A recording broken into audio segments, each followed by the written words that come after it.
A continuación les hablaremos del milagro mexicano, información hecha por Ana Laura Rentería Ramos, Sara Noemí Garza Ramos y Jessica Judith Miranda Sosa en la Universidad Pedagógica Nacional Campus Delicias.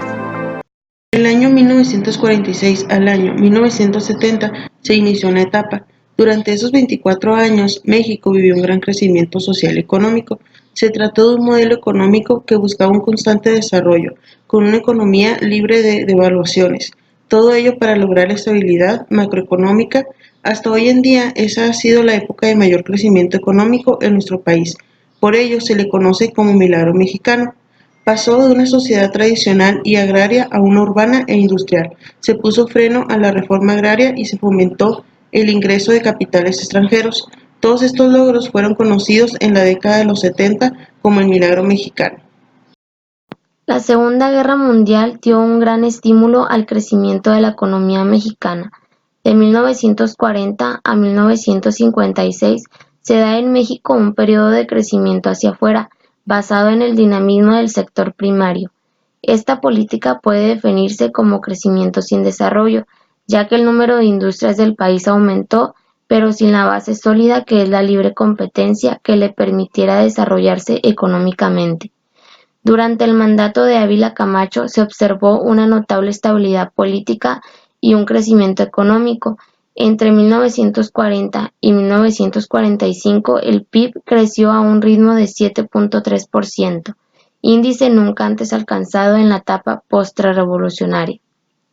Los regímenes presidenciales de Manuel Ávila Camacho y Miguel Alemán Valdés proporcionaron los medios para alentar el crecimiento económico, la consolidación de mercado interno y la inserción de México en la economía mundial. La actividad industrial registró un vigoroso crecimiento. La tasa del PIB alcanzó entre 1947 y 1952 un periodo del 5.7% con un gran crecimiento en la producción de la energía eléctrica, el petróleo y también de la industria manufacturera y de construcción. De 1956 a 1970, la economía mexicana gira 180 grados, creciendo hacia adentro, vía la sustitución de importaciones. Es decir, México debía producir lo que consumía. La economía mexicana estuvo basada en el dinamismo del sector industrial, contrayendo la estabilidad de precios y ajustándose a los problemas productivos y financieros por los que pasó del país.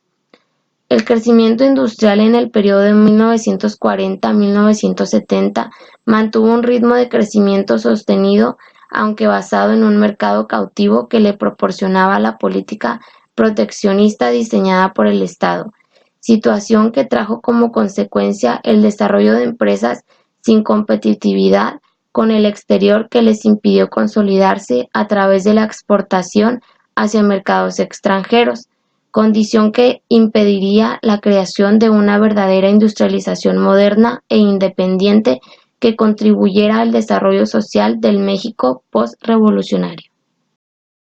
México estaba sumido en crisis. La guerra había reducido la mano de obra de los sustentos económicos. Se estima que al menos un sexto de la población había perecido en las batallas y las víctimas eran por estadística, principalmente hombres en quienes recaía la mayor parte de las labores físicas, tales como la agricultura y la minería. México era independiente de España, pero no de la Iglesia ni de las clases acomodadas. El nuevo gobierno había heredado la deuda externa que se había contraído para solventar el sueldo de los soldados, las armas y todos los gastos de la guerra. Iturbide intentó levantar la economía con estrategias mercantiles, pero al fracasar estas tuvo que recurrir a medios drásticos como la disminución de impuestos a los inversionistas y la subasta de propiedades de la Iglesia. Después de todo, era quien más poseía bienes y privilegios gracias al favor de los reyes católicos de España. El país estaba al borde de la miseria y recurrió a los ingleses para solicitar un préstamo que solo ayudó por un periodo corto y que no logró inyectar el auge esperado a la explotación de minas. En 1830 se fundó el Banco de Avio, con el propósito de solventar industrias, pero el desarrollo que se buscaba fue lento comparado con las necesidades del pueblo. Entre los años de 1821 a 1851 El país tuvo más de 20 gobernantes.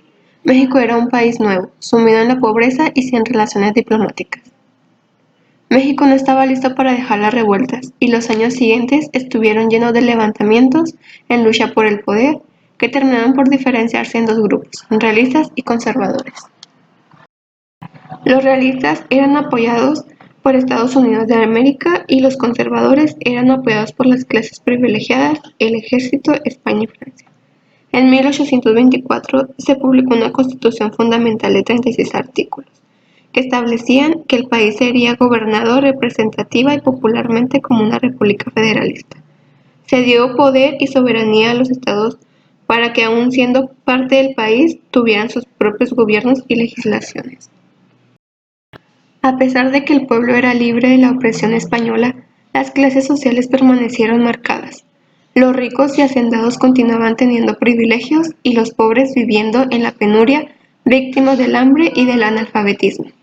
El crecimiento del número de habitantes fue lento, pues la guerra había hecho estragos y las condiciones de vida eran deplorables. La tasa de supervivencia de recién nacidos era muy baja y la de mortalidad por infecciones y enfermedades muy alta. El intento de desarrollo económico concentró las industrias en las grandes ciudades y capitales, lo que provocó una migración en masa hacia las urbes y dejó el campo sin mano de obra. Dichos nuevos asentamientos hicieron crecer las ciudades mucho más rápido de lo que permitía el desarrollo de servicios, por lo que las grandes urbes estaban divididas entre las zonas de los ricos con servicios y comodidades, y la de los pobres que eran insalubres y sucias. División de la sociedad urbana: alta, políticos, militares e intelectuales; media, artesanos, comerciantes y dueños de talleres; baja, albañiles, cocineros y porteros.